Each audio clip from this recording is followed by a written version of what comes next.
오늘서부터 3주 동안 중간에 추수감사절이 있기 때문에 3주 동안 저희가 교회에 대해서 좀 같이 살펴보고 싶습니다.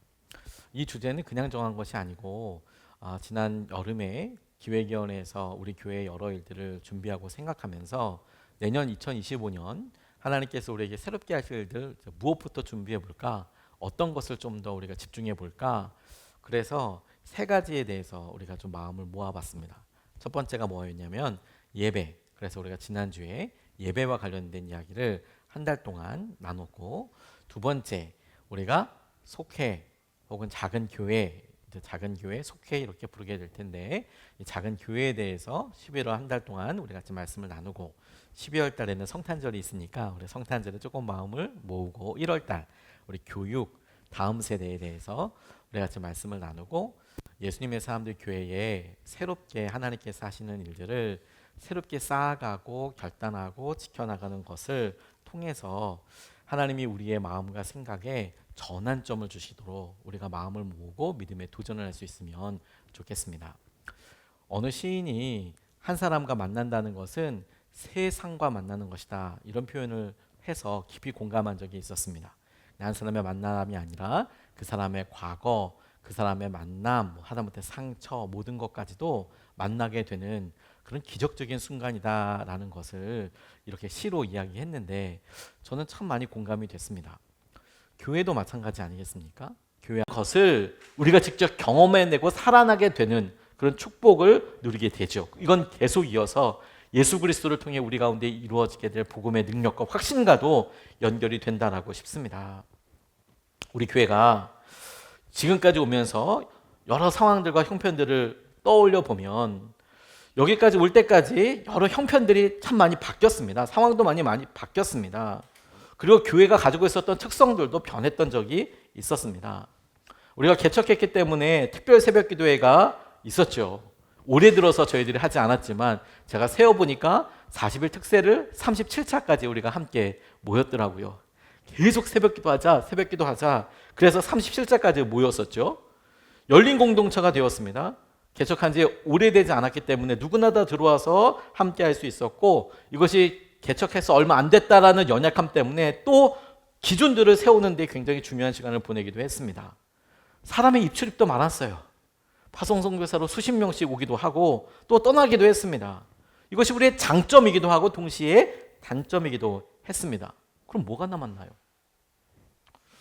주님께서 어느 누구도 부인할 수 없는 지금 저와 여러분들이 이곳에 남아있고, 그리고 이곳에서 하나님께서 하시는 것을 생명처럼 우리가 누리고 있다는 사실이 굉장히 중요하다고 싶습니다. 결과론적인 입장으로, 결과론적에서 거꾸로 이렇게 생각해 보는 입장으로, 하나님께서 오늘 저와 여러분들이 이곳에서 이렇게 예배하기 위해서 지난 8년 동안을 이끌어 오셨다라고 생각해 보십시오. 결과론적으로 생각해 본다면. 과정들이 다 기가 막히고 하나님께서 이끌어 오셨지만, 하나님께서 오늘 이렇게 우리 가운데 예배하기 위해서 여기까지 오게 하셨다라는 점에서 생각을 해 본다면, 오늘 주님께서 그간의 삶을 통해 우리에게 새롭게 믿음을 써라, 주목하게 하게 하시는 것이 너무 중요한 부분이라고 싶은 거예요. 저는 우리가 새롭게 약속의 땅으로 나아가는 상황이 되겠다라고 싶습니다. 그리고 여러분, 이것은 우리가 개척을 하면서 느꼈던 놀라운 은혜 버금가는 더 놀라운 축복이 되는, 모세 때 하나님께서 하셨던 놀라운 말씀을 넘어서서 여호수아를 통해서 하나님께서 그 땅을 성취하시고 승리하게 하셨던 놀라운 은혜를 우리에게 허락하여 주실 중요한 전환점에 우리가 있다고 싶어요. 그래서 전 요즘 날마다 이렇게 기도합니다. 지금 제가 모세의 마음이 아니라 여호수아의 마음으로 섬기게 해주십시오. 지금 제가 모세로서의 사역이 아니라 여호수아의 사역으로서 하나님께서 하실 것들을 보게 해주십시오. 왜냐하면 전혀 다른 삶과 접근이 필요하겠다는 생각이 들었기 때문입니다. 그런 의미에서 여러분, 우리가 지금까지 지나왔던 일들을 우리가 다시 한번 소중하게 떠올려 보는 것이 중요하겠다고 싶어요. 왜냐하면 여러분, 우리가 이런 모든 일들 들어서 알고 있거든요. 들어서 알고 있는 이들은 어떤 내용이 여러분 있습니까? 열왕기상 19장 29절 말씀에 보면 이렇게 나와 있습니다. 백성이 금년에 들에서 저절로 자라는 곡식을 먹고 내년에도 들에서 자라는 곡식을 먹을 것이다. 그러나 내 후년에는 백성이 씨를 뿌리고 곡식을 거둘 것이며 포도밭을 가꾸어서 그 열매를 먹게 될 것이다. 이렇게 말씀하신 약속의 말씀을 붙잡은 적이 있습니다. 여러분 기억나십니까? 이걸 기억하시는 분들은 저희 교회 진짜 오랫동안 계신 거예요. 한 8년 전에 하나님께서 준비 기도회 할 때 이런 약속의 말씀을 주셨습니다. 개척을 준비하면서 주셨던 말씀이고 기도했던 것입니다. 첫 번째 해에 저희가 파송선교사로에서 설립되게 되었을 때, 두 번째 해에 여전히 파송선교사들이 대부분 기쁨으로 사역을 해주셨을 때, 그 한 2년 동안 저희 교회에 한 100명 정도가 이제 왔다 갔다 하게 되는 그런 시간이었습니다. 저희한테는 너무 소중한 시간이기도 하고 저희 교회의 기본이 이루어지는 시간이기도 했습니다. 꼭 필요한 시간이었기도 했습니다. 근데 여러분, 우리가 그런 상황에서 지금 우리를 보는 거죠. 그래, 그런 때가 있었지. 근데 지금 우리들, 저와 여러분 이곳에서 예배드리는 우리들의 입장에서 생각해 보십시오. 그때는 있었고, 근데 지금 우리는 다양한 이유와 목적으로 상황에서 오지 않았습니까? 이게 무슨 말이냐면, 처음에 여러분 이렇게 오실 때 이유들이 다 달랐어요. 처음부터 개척하는 거야, 이 상황은 지금. 나는 이 개척하는 하나님의 영광스러운 일에 참여하게 될 거야. 그렇게 결정하고 오신 분들도 계셨어요. 귀하죠. 근데 그런 분들만 계셨던 것이 아니고 다 귀한 분인데 나중에 지나고 나니까 선한목자교회의 어떤 선교적인 필요에 의해서 오신 분들도 있어요. 그건 너무 귀한 겁니다. 안 중요하다는 게 아니라 입장이 조금 다르다는 거예요. 개척을 생각했던 사람은 저희 교회의 입장에서 생각했다면 선한목자교회에서 어떻게 하면 더 선교를 할 것인가, 어떻게 더 교회가 서도록 다른 교회들을 도울 것인가의 목적에 맞춰서 파송성교사로 오셨던 분들도 계십니다. 중요한 믿음의 결정이었어요. 그리고 그 사역을 맡았기 때문에 오신 분들도 계세요. 본인이 그런 역할을 교회에서 맡았기 때문에 저에게 왔다가 가신 분도 계세요. 그리고 권사가 되기 위해서 오신 분들도 계세요. 왜냐하면 그때 당시에 선한목적의 권사가 되기 위해서는 파송교회에 갔다 왔었어야 되니까. 지금은 아닙니다. 갔다 왔었어야 되니까 오신 분도 계세요. 저는 그게 하나도 이상하다고 생각하지 않습니다. 오히려 그런 기회가 돼서 하나님의 교회를 섬기게 된 놀라운 믿음이었다고 생각해요. 받아야만 하는 믿음이라고 생각해요. 근데 목적이 달랐던 거죠. 그런데 틀린 목적이 아니라 다른 목적이죠. 부끄럽지만 저를 도와주시겠다고 오신 분들도 계셨어요. 그냥 저랑 같이 믿음 생활하면서 제 사역이나 이런 것들 보고 짧지만 제가 같이 돕고 싶습니다라고 하셨던 분들도 계셨어요. 그냥 나오신 분도 계셨습니다. 함께 나오게 되신 분들. 딱히 나는 분립개척이나 이런 데 마음도 없고 교회 개척이라는 데도 마음이 없는데 어느 날 보니까 속장님이 간다고 하고 다 같이 가자 그러면 그 속장님 때문에 다 같이 왔다가 가신 분들도 계세요. 속회가 왔다 갔다 하기도 했습니다. 그냥 따라오신 분들. 저는 그분들도 너무 중요하다고 생각해요. 그거 되게 소중한 믿음이었다고 싶습니다. 저한테 어떤 분은 개인적으로 교회가 멀티플하게 급속 성장하는 것을 보고 싶습니다. 그래서 왔습니다라고 이야기한 분도 계셨어요. 그분이 저를 보시기에, 저희 교회를 보시기에 우리 교회가 몇 년 안에 수천 명이 되는 교회가 될 거라고 그분은 믿고 계셨던 것 같아요. 너무 감사하죠. 그런 분도 계셨어요. 또 어떤 분은 제일 황당한 분이기도 했지만 너무 감사했던 분이 그냥 지나가다가 저희 집사람이랑 인사를 한번 했다는 거예요. 집사님 뭐 하세요? 사모님 뭐 하세요? 저희 좀 분리개척 준비하죠. 그래요? 그래서 나오신 분이 계셨어요.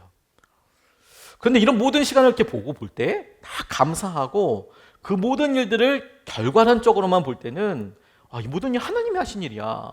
그렇게 생각하고 보니까 과연 하나님께서 하신 일들이 너무 많이 있는 건 아니겠습니까? 그리고 그 결과로서 우리가 이렇게 보면 어떤 것이 생겼어요. 그 8년 동안의 기간을 통해 예수님의 사람들 교회가 생겼고 저와 여러분들이 이곳에 모판처럼 만나게 되었고 하나님께서 그 모든 과정과 믿음의 도전들을 오늘부터 해나가게 하실 하나님의 계획을 위해서 미래를 위해서 계획하시고 이끌어 오셨다는 점이 우리에게 중요한 믿음의 교훈이 되게 하여 주시는 것이죠.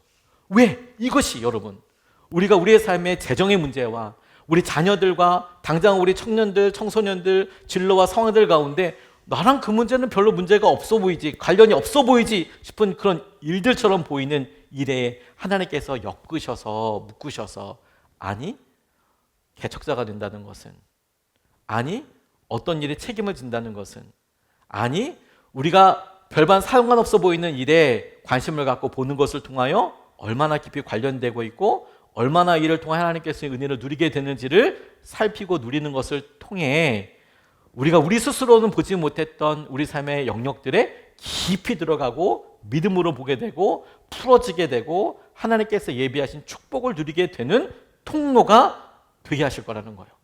전 이것을 확신합니다. 왜? 지난날까지 지금까지 주님께서 그렇게 역사해 오셨으니까. 지난날까지 주님께서 여기까지 역사해 주셨으니까. 저희 교회는 존재 자체만으로도 부흥을 경험하고 있는 교회 아니겠습니까? 없던 곳에서 생겼으니까. 그리고 더 감사한 것은 성숙하고 성장하게 됐어요. 우리가 우리 아이들을 보고 그 아이들의 어느 시기가 있죠. 어렸을 때는 무조건 케어해야 되지만 좀 지나고 나면 자기가 걸으려고 고집 부리는 게 힘들기도 하고, 어떨 땐 자기가 먹겠다고 힘들게 하면 그게 오히려 부모로서는 또 밥숟가락을 뺏을 수도 없고 가리켜야 되니까 또 힘든 경우들이 있고, 어떤 때는 또 사춘기를 보내기도 하고 시기를 보내기도 하죠. 그때 아이들만 변합니까? 부모들도 변하죠. 우리 교회가 딱 그래요. 하나님께서는 여러 은혜로 마음으로 교회가 자라가고 성숙하며 그 가운데는 어려움의 시기도 있고 갈등의 시기도 있고 우리가 다루심 받을 수도 있고 우리를 통해서 다루심을 받도록 하게 되는 통로가 될 수도 있지만 결과적으로 우리가 성숙하고 성장해 왔습니다. 여기까지. 그러면서 영적인 감각 같은 것이 생겨요. 우리가 지금 소위 느끼는 부담감, 저는 그게 중요한 영적인 감각이라고 생각하고 있습니다. 우리가 예수님을 믿을 때, 주님을 영접하고 나면 여러분 우리의 삶이 변합니까? 저는 성도님들과 여러 이야기하면서 오히려 거꾸로 된 질문을 많이 받습니다. 믿음을 가져봤는데 재정 형편이 확 나아지는 것 같지도 않고 마음이 갑자기 행복해지는 것 같지도 않고 시간이 지날수록 처음에는 뭔가 이렇게 있는 것 같은데 쉽지 않아 보입니다. 집사가 되고 나서도 이게 쉽지 않은 것 같습니다. 똑같은 것 같아요, 제 삶이. 예전에 과거의 모습으로 보면 바뀐 게 없는 것 같아요, 행동이 보고. 부부 관계에 있어서도 말할 때나 상처 줄 때나 애들한테 얘기할 때나 나는 내 분노 하나도 제대로 조절하지 못하는 것 같아요. 이런 일들이 오히려 정말 내밀한 깊은 고민과 고백 가운데 만날 수 있게 되는 우리 현 모습이잖아요. 현재 모습이잖아요. 뭐가 바뀌었죠? 여러분 도대체 뭐가 바뀐 거죠? 우리가 예수님을 믿고 나면 술을 먹다 갑자기 다 끊게 됩니까? 그런 사람 너무 감사하고 하나님께 정말 드러내시게 역사하신 것이죠. 근데 많은 경우에, 적지 않은 경우에 우리에게 실제로 술을 먹어야 되는 상황이나 하나님 앞에 이렇게 나아가게 될 때 부끄러운 상황들이 있어요. 근데 차이가 뭐냐? 예전에는 아무런 가책이 없었어요. 아무런 그냥 해, 그냥 하고 먹고 그냥 하고. 근데 여러분 우리가 주일 예배 한 번만 와도 그래도 내가 하나님 살아계시고 하나님의 은혜대로 한번 반응해 보기로 했는데, 혹은 내가 그래도 집사인데, 혹은 내가 그나마 내일 주일 가서 뭐라도 섬겨야 되는데 토요일 날은 이러지 말아야지. 혹은 여러분 속회 때 내가 그래도 이거 나눠 볼 텐데 우리 속장님이 내게 물어볼 텐데 내가 그래도 이거 이렇게 하면 안 되겠지 라고 하는 그것 하나, 그 찜찜함, 그게 어디서부터 생긴 겁니까? 그게 성령님이 하시는 거잖아요. 우리 안에 생겨버린 영적인 감각이잖아요. 영적인 감각은 너무 중요하거든요. 왜? 우리가 죽었을 때는 만지고 어르고 쓸고 뭐 여기다 뽀뽀라고 어떻게 해도 전혀 알지 못합니다. 우리가 살아있으면 바람만 불어도 그 감각으로 인해서 내가 살아있다는 것을 알지요. 우리가 이미 살아있는 그런 마음을 살고 있는 거예요.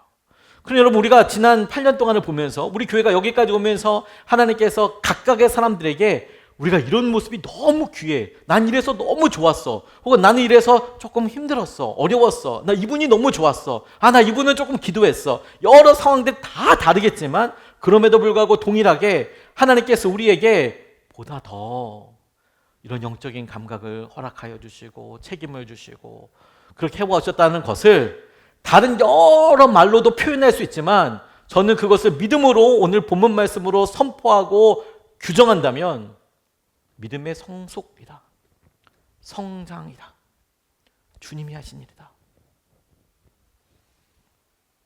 주님이 여러분들에게, 저와 여러분들에게 일하시고 역사하여 주신 거예요. 그리고 여러분 우리는 그 일을 이제 보다 더 실제적으로 해보고 조정하려고 합니다. 오늘이 전체 3주의 시리즈적인 첫 번째 개론이라고도 말씀드렸지만, 그러면 우리가 하나님께서 우리에게 허락하신 이 모임이 우리들 중에서 어떤 분들에게는 그냥 매주마다 나와서 오늘도 예배하고 가서 그렇구나 그런 말씀이 있었구나라고 넘어갈 수 있지만, 어떤 분들에게는 바로 오늘이 내 믿음과 내 삶의 전반을 다시 한번 결단해보고 도전해 볼 수 있는 결단의 날, 운명의 날, 둠스데이가 돼서 하나님, 그래, 그때부터 내게 다시 한번 믿음을 주셨지. 이런 기회가 우리에게 너무 중요하고 소중하거든요. 처음 마음을 확인하고 하나님께서 하시는 것을 보고 알고 누린다는 것이 너무 중요한 거거든요. 우리가 확인하고 보고자 하는 것은 오늘 우리 본문에서 짧게 읽었지만 우리가 다 하고 있는 일에 특별한 마음과 영적인 감각을 더하여서 새롭게 해보자는 데 있어요. 46절 말씀에 보면 그리고 날마다 한 마음으로 성전에 열심히 모이고 집집이 돌아가면서 빵을 떼며 순전한 마음으로 기쁘게 음식을 먹고 날마다 한 마음으로 성전에 열심히 모이고 집집이 돌아가면서 빵을 떼며 성찬을 하며 순전한 마음으로 기쁘게 음식을 먹고 이렇게 이야기하고 있어요. 주님께서 여러분 이 세상을 떠나시면서 남아있는 제자들에게 같이 부탁을 하셨어요. 내 양을 먹이라, 내 양을 치라. 베드로에게 뿐만 아니라 또 그들이 각각 모이면서 예수님이 어떤 일을 하셨는지를 보았고 나누었습니다. 이상하지 않습니까? 주님이 이 땅에 남아있는 연약한 사람들을 꼭 교회라고 이야기할 우리가 부르게 될 공동체를 허락하여 주셨어요. 상처만 있고 어렵고 힘들고 하게 될 그 모임을 주님께서 우리에게 주셨어요. 그 목적은 상처만 있는 게 아니라 하나님의 분명한 계획과 이끄심이 있기 때문 아니겠습니까? 저는 여러분 오늘 우리가 이 시간을 통해 2024년을 마감하고 준비하는 것을 통해 함께하는 것을 배우는 데에 날마다 한 마음으로 성전에 열심히 모이자며요. 그러면 이 모이는 법에 대해서 함께 하는 것에 대해서 우리가 함께하는 것에 대해서 배워가자. 그동안에 우리가 어떻게 모였고 어떻게 했고 지난 교회에서 어떻게 했고 선한 목적에서 어떻게 했고 다 좋은 일이고 영적으로 너무 소중한 추억들인데 그걸 버리자는 게 아니고 그래 그런 삶이 있었는데 저희에게도 이 8년 동안에 아주 소중한 만남과 속장님들의 헌신과 상황들이 있었는데 우리의 믿음의 성숙과 성장 한 걸음 더 나아감을 위해서 그래 우리가 다시 한번 함께하는 것을 배워보기로 결정하자. 배워보자 한번. 어떻게 보일지. 절대값이 향하고 있지만 우리의 삶의 근사값으로라도 하나님께서 하실 일에 대해 우리가 한번 더 찾아보자. 그리고 처음 덜컥 나와서 홍해를 건널 때 그런 마음과 설레임은 아닐 수 있지만 고난의 시기, 어려운 시기를 통하여 하나님께서 우리에게 그래서 약속하신 가나안 땅과 우리의 삶에 허락하신 회복과 주님께서 이 교회를 통하여 우리의 각각에게 말씀하실 복음의 능력이 어떠한지에 대해서 우리 다시 한번 가보자. 지난 8월 24일에 속장님들과 함께 모임을 가졌었어요. 그리고 그때 다시 한번 고민해 봤습니다. 공감하게 됐어요. 우리 모두의 약속이 정말 중요하구나. 모두의 약속이 중요하구나.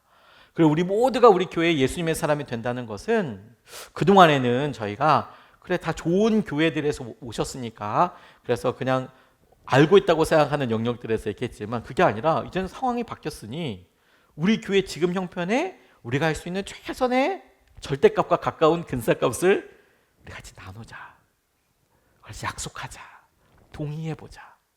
그래서 알게 됐어요. 이런 믿음의 동의가 하나님께서 홍해를 건너게 하시는 결단, 홍해를 향해 나아가게 하는 그 결단만큼이나 요단강을 한 걸음 한 걸음 내딛고 순종하는 이 순종과 동의가 다르지 않다. 똑같다. 혹은 한 번도 경험해 보지 못했던 또 다른 은혜를 우리에게 허락하여 주실 것이다. 이걸 믿는 거죠. 요즘 젊은 청년들이나 청소년들이 잘 보는 드라마나 웹툰, 웹소설 가운데 회귀물이 많다고 합니다. 회귀물이 뭐냐? 삶이 이렇게 회귀되는 거예요. 두 번째 삶을 살고 세 번째 삶을 살고 막 그러는 회귀물이라고 합니다.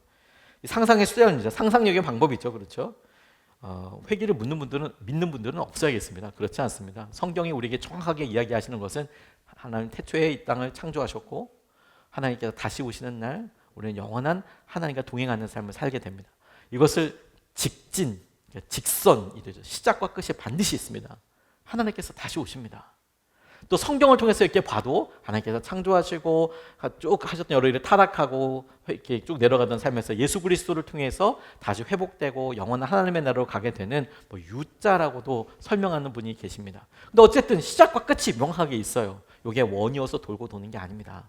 절대로 그럴 수는 없습니다만 왜 이런 것들이 사람들에게 어떤 평안을 주는 혹은 흥미를 주는지에 대한 것은 질문해 볼 수 있을 것 같아요. 왜 사람들이 이런 이야기에 훅훅 빠져들까? 상상이 꼭 이게 진짜 이루어지는 게 아니라는 걸 알 텐데도 왜 그걸 재밌어 할까?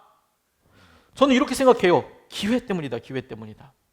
이 세상이 점점 더 양극화되고 있고, 그래서 이 양극화되다 보니까 이 차이가 벌어지는 것을 어떻게 채울 수가 없는 거예요.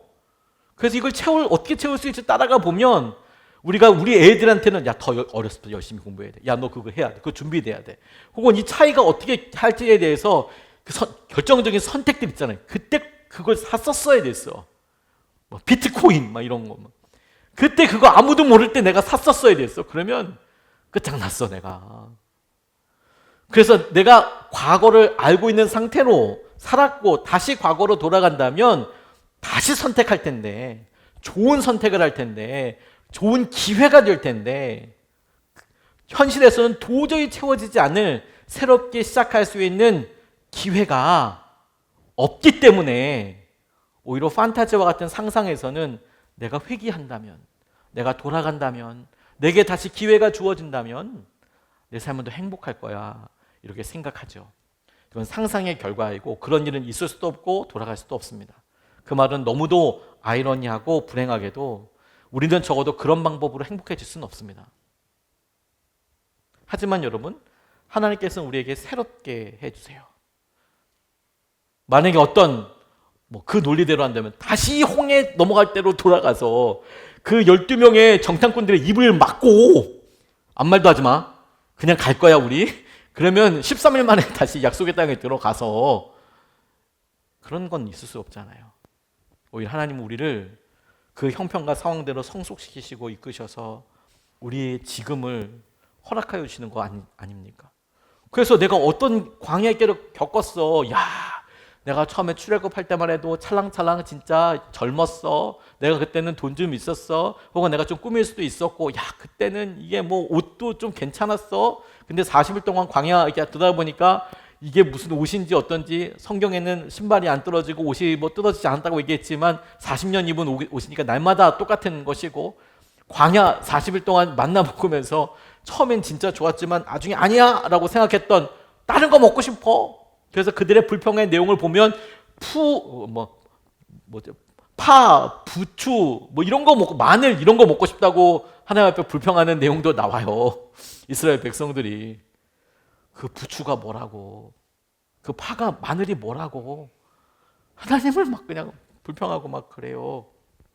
근데 여러분, 하나님 그런 상황과 어려움들 가운데 오셔서 그거 아니라, 아니, 너희들이 적어도 그런 고난과 믿음의 것을 보았고 들었고 왔다면 그만큼의 시간은 useless, 소용없고 낭비되고 버려진 것이 아니라 그만큼 성숙한 거라고 불러주신다고요. 처음 마음에서 왜곡되고 떨어진 게 아니라 그만큼 성숙했고 자라고, 그것이 하나님께서 우리에게 새롭게 도전하시는 가장 중요한 모판과 도전이 될 거예요. 우리는 그만큼 깊어졌고 그만큼 하나님께서 하실 은혜를 더 많이 경험했거든요. 저는 결혼한 지 이제 한 20년 넘었습니다. 저희 딸들이 증거죠. 그렇죠? 저희 딸들이 그만큼 됐으니까. 결혼하기 전에 저희 집사람을 사랑했던 모습으로 다시 돌아갈 수 있을까? 전 집사람이 지금 없어요. 여기 지금 본당 안에. 당연히 없죠, 여러분. 이게 인터넷에 남겠군요. 당연히 없죠. 하지만 처음으로 돌아가고 싶지는 않습니다. 왜냐하면 20년 동안 저랑 집사람 사이에 참 좋은 일들이 많았거든요. 그래서 서로에게 어떤 때는 불편한 시기도 있었고 강제로 배워야만 시기도 솔직히 요만큼 있었지만, 행복한 날들과 그래서 제게 열매로 주어졌던 소중한 것들이 너무 많거든요. 왜 다시 돌아간단 말입니까? 오히려 지금 한 번도 해보지 않았던 사랑과, 오히려 지금 한 번도 해보지 않았던 일들에 대한 도전을 이만큼 성숙한 채로 그때는 가지지 못했던 모습을 이만큼 가진 채로 다시 시작해 볼 수 있지 않겠습니까?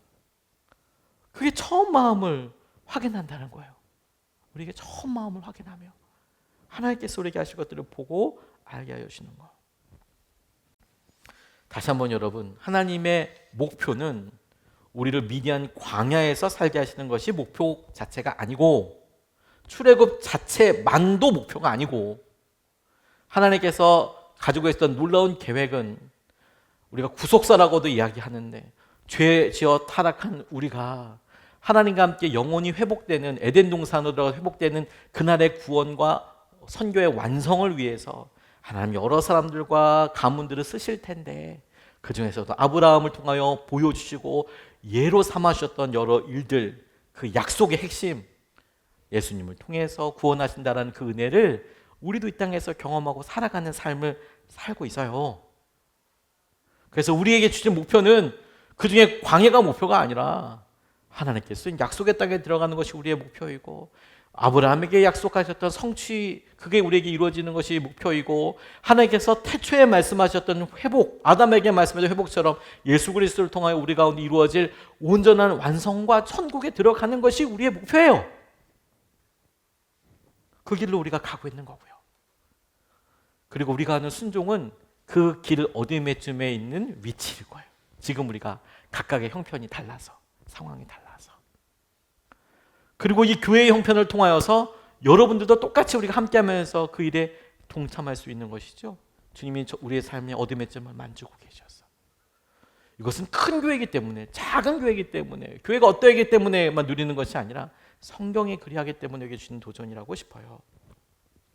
제가 참 좋아하는 목사님 중에서 박신일 목사님이라는 분이 계시는데, 설교 말씀에 참 깊은 은혜를 받은 적이 있습니다. 이번에도 다니엘 기도회라는 것을 아마 11월 1일부터 시작하는데, 이번에 강사로 이렇게 섬기기도 하시더라고요. 이분이 설교 시간에 이런 이야기를 하신 적이 있는데 제가 딱 기억에 많이 남았어요. 뭐냐면, 이분 캐나다에서 목회하시는 분인데, 캐나다에서 이제 열심히 목회하고 아주 캐나다에서 제일 큰 교회이기도 하죠. 그래서 엄청 부흥한 교회의 목회자이지만 한국에 이제 나오셔서 이렇게 오고 가서 말씀도 전하시고, 본인이 또 암 이런 것도 있어서 항암 과정도 겪고 막 그러시고 계세요. 지금 이제 치료가 많이 되셔서 하는데, 암은 뭐 완치라는 거 이야기는 하지만 사실 언제나 두렵지 않습니까? 그게 상관없을 때는 아무 상관이 없는데 한번 걸리고 나면 진짜 힘들죠. 이분이 우리나라에 왔을 때 20년 만에 당신이 목회하셨던 곳에 가서 예배를 드리셨대요. 그래서 미리 그 전에 그 담임 목사님한테 전화해서, 제가 20년 전에 그 교회 목회 담임하던 사람인데 제가 이번 주일에 와서 그냥 예배만 뒤에 가서 그냥 살짝 드리고 오겠다. 그 목사님 당연히 환영이죠. 땡큐죠. 선배 목사님 오셔서 같이 예배 드리는데, 오히려 좀 말씀이라도 선배해 주시면 좋을 텐데, 그건 아니고 그냥 예배 드리고 싶다고 한국에 온 김에 한번 옛날 교회가 어떻게 변했는지 보고 싶다고 뒤에서 예배를 드리러 모셨는데, 이분이 큰 은혜를 이렇게 받으셨대요. 가만 20년 전이랑 후를 딱 보니까 두 가지가 딱 바뀌지 않았더래요. 다 바뀌었는데, 첫 번째 뭐 안 바뀌었냐면 마룻바닥이 바뀌지 않았더래요. 시골에 있는 조그만 교회니까 마룻바닥 옛날에 이게 나무로 다 깔려 있고 그랬거든요. 그래서 왁스도 하고 걸레도 닦고 막 그랬어요. 그래서 성도님들이 이렇게 기름도 먹이고, 옛날 여러분 뭐 이런 곰표 왁스, 죄송합니다, 뭐 이런 그런 걸 또 기억하면 또 나이가 또 오래된 거죠. 이렇게 아무튼 왁스질 막 하고 그랬잖아요. 학교에도 그러지 않았습니까? 여전히 갔는데, 예전에는 방석이고 그랬는데 이제는 장의자가 있을 뿐, 여전히 신발 벗고 들어가서 예배 드리는 것은 똑같더라는 거죠. 그래서 나무 위에서 예배를 드리더래요. 나무 마룻바닥에서. 그게 안 바뀌어서, 그래 옛날에 저거 어떻지 이런 생각이 쫙 들더래요. 또 하나 안 바뀐 게 있었는데, 그분 때문에 너무 큰 은혜를 받으셨다는 거예요. 그게 뭐냐? 최복자 이름도 이렇게 밝히셨어요. 그런 아주머니가 계셨는데, 아주머니도 아닌 것 같아요. 지금 생각해보면 세대가 조금 넘어선 그런 분인 것 같아요. 최복자라는 분이 바뀌지 않고 거기에 있더래요. 목사님이 목회할 때부터 있었던 그런 사람이 거기 있더라는 거예요. 근데 예전에 마룻바닥이 난로를 이렇게 뗐는데, 화목을 떼다 보니까, 장작을 떼다 보니까 이게 금방 따뜻해지지 않거든요. 그래도 보일러보다는 빨리 따뜻해집니다. 이렇게 넣으면 불이니까 쫙 이렇게 따뜻해지는데, 이 30분 먼저 와서 불을 피던 아이였대요. 30분 먼저 와서 예배 전에 와서 불 떼고 불 펴놓고 그러면 이제 교회가 훈훈해지잖아요.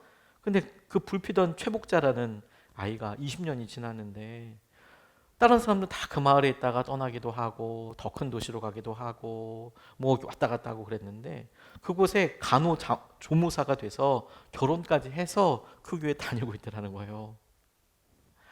다 떠나니까 이제 보니 그 교회가 있는 데가 사람 왔다 가기도 하고 다 떠나니까 이거 어떻게 해야 되나. 그리고 예전에 있었던 풍금도 망가지고 그러니까 본인이 이제 시집 가서 결혼해서 피아노도 돈 모아서 사두고, 근데 반주자도 왔다가 가고 이러니까 본인이 직접 피아노 학원에 가서 반주하는 법을 배워가지고 자기가 피아노 사두고 거기 반주자가 되면, 반주자가 노래를 하려고 그러면, 찬양을 하려고 그러면 다른 거는 목사님들 와서 다 할 수 있는데 반주자가 그렇게 없더래요. 그래서 본인이 바이에서부터 잘하지는 못하더라도 나이가 좀 있어서 다시 피아노를 배워서 반주자가 되어 있더라는 거예요. 거기 주일에 반주하고 있더라는 거예요. 최복자라는 그 아이였지만 지금은 아줌마가 된 그분이. 이분이 그렇게 이야기하시더라고요. 자신보다 더 훌륭한 사람이더라. 제자 훈련 큰 교회에서 받은 사람보다 더 훌륭한 것처럼 보이더라. 순종은 우리 삶에 어디에쯤 이렇게 있죠. 여러분, 우리는 우리의 끝과 우리의 믿음의 성숙의 분량을 우리가 예측할 수는 없습니다. 다만 지금은 볼 수 있죠. 지금 모습을 보면 우리는 참 연약해 보이고, 지금 모습에서 보는 과거는 참 우리에게 상처처럼 여겨지는 부분도 있고 부족해 보이는 부분이 있을 수도 있고, 또 어떤 분들에게는 큰 자랑도 될 수도 있습니다. 하지만 여러분, 주님께서 이제부터 우리에게 하게 하실 믿음의 도전과 은혜의 분량에는 차이가 많이 날 거예요. 앞으로는 이전보다 더 좋을 겁니다, 여러분. 왜냐하면 그것은 숫자가 많이 늘어난다 이런 차원의 접근보다도 하나님께서 우리에게 8년이나 연단시킨 것을 가지고 다시 교회를 세워나가게 하실 거잖아요. 더 좋겠네요. 똑같은 실수는 안 하겠네요. 아니, 금방 알아차리겠네요. 그리고 우리가 정신만 번쩍 차리고 있으면 얼른 고칠 수 있겠네요. 그러니 좋죠. 그만큼 성숙했잖아요. 마치 삶을 새로 살듯이 하나님께서 우리에게 기회를 주시겠네요. 그리고 여러분, 저는 그 시작이 우리에게 교회 세우기, 작은 공동체 세우기에서 시작될 거라고 믿습니다. 왜냐하면 이거는 우리가 그동안 해왔고, 그리고 지금 이제 우리가 11월 동안 기도하면서 약속을 같이 동의하면서, 그래, 우리가 그런 교회를 한번 세워 나가보자, 막 교회를 개척하듯이 막 그런 열심히 있어서 그렇게 동의할 수도 있고, 옆에 있는 속장님이 하니까 할 수도 있고, 혹은 왔는데 마침 지금 그럴 때야, 그래서 또 할 수도 있고, 다양한 이유가 다를 수 있지만 중요한 것은 그런 동의와 우리 협력과 하나 되는 것을 통해서 우리에게 하나님께서 소중한 매듭처럼, 도약돌과 디딤돌처럼 우리에게 삼아주시고 이끌어가 주실 거예요. 이미 우리 교회가 그렇게 되었기도 하고, 그리고 그동안에 8년 동안 주신 것이 결코 작지 않기 때문에 하나님의 은혜를 더하여 주실 거예요. 저는 앞서도 말씀드렸지만 여호수아의 마음을 품게 해달라고 간절히 기도하고 있고 여전히 기도할 것입니다. 여러분들도 한번 같이 기도해 보시죠. 왜냐하면 여러분, 이스라엘 백성들은 모세 때도 똑같은 사람이었고 여호수아 때도 똑같은 사람이었거든요. 그렇지 않나요? 심지어 여호수아조차도 모세랑 같이 있었잖아요. 그들의 삶이 하나님께서 상황 하나 바뀌게 하시고 마음 하나 바뀌게 하셨는데 그들은 가나안 땅을 누비는 사람이 되었어요. 여러분들, 저도 그렇게 될 겁니다. 오늘 여러분, 우리가 성찬을 받을 때, 저는 이 본문 말씀이 사실 오늘이기 때문에 할 수 있는 말씀이라고 싶어서, 사실 여러 본문 말씀을 이렇게 이제 말씀을 준비하면서 뭐 출애굽기 말씀을 잡을까 이렇게 하다가 그게 아니라 오늘 허락하신 말씀이라고 생각했던 게 뭐냐면, 오늘 본문 말씀이 바로 그 실체를 한 걸음을 실제로 내딛게 하는 중요한 약속의 말씀이거든요. 왜? 오늘 성찬이 있어요. 집집이 떡을 떼며 오늘 떡을 뗄 거예요. 그리고 순전한 마음으로 기쁘게 음식을 먹고, 음식을 먹는 것은 자동적으로 기뻐지고 순전한 마음도 되잖아요. 음식을 먹고, 그리고 여기 이제 모여서 있고, 그럼 우리가 이 말씀에 기대서 그렇구나. 초대교회가 이 말씀을 쓰였던 사도행전 2장 말씀에 뭐 엄청 큰 교회여서 그렇게 나눈 게 아니라 그들 가운데 있었던 일들 중에 주님이 하신 일이 뭐라고 얘기했냐면, 지금 주님이 어떤 일 하셨다고요? 날마다 한 마음으로 성전에 열심히 모이고 집집이 돌아가면서 빵을 떼며 순전한 마음으로 기쁘게 음식을 먹고, 이 내용이 성령께서 그들에게 임하셔서 했던 행동이에요. 폭발적인 부흥, 변화, 치유, 회복이 아니고 이런 일들을 하게 하시면서 하나님께서 놀라운 치유 은혜를 우리 가운데 실제로 경험하고 누리게 하여 주셨다고요. 그러니까 오늘이 맞죠. 오늘 하나님께서 이렇게 하시겠죠. 오늘 우리가 이곳에 모였습니다. 열심을 다해 성전에 모였습니다. 집집이 돌아가면서 빵을 떼는데 오늘은 우리 교회에서 빵을 뗄 겁니다. 성찬을 할 겁니다. 빵을 떼는 행동의 구체적인 의미는 예수 그리스도를 기억하는 것입니다. 성찬을 통해서 하지만 여러분도 집에서 얼마든지 하실 수 있습니다. 기도하잖아요. 예수님을 떠올리면서. 오늘 순전한 마음으로 다 같이 우리 연합으로 식사하게 될 겁니다.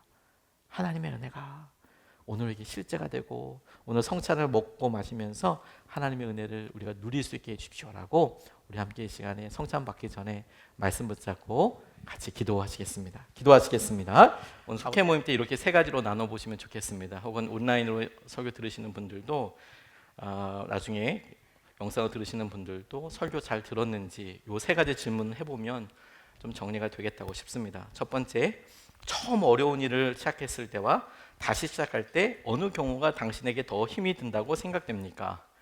모를 때 하는 게 낫다. 아니다. 한번 경험해보고 하는 게 낫다. 사람마다 다르겠지요.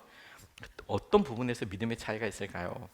두 번째, 우리 교회에서 하나님을 가장 놀랍게 경험했던 때를 나누어 보십시오. 하나님께서 주셨던 일들과 은혜를 한번 나누어 보십시오. 세 번째, 이런 교회가 있었으면 좋겠다. 이런 속회가 있었으면 좋겠다.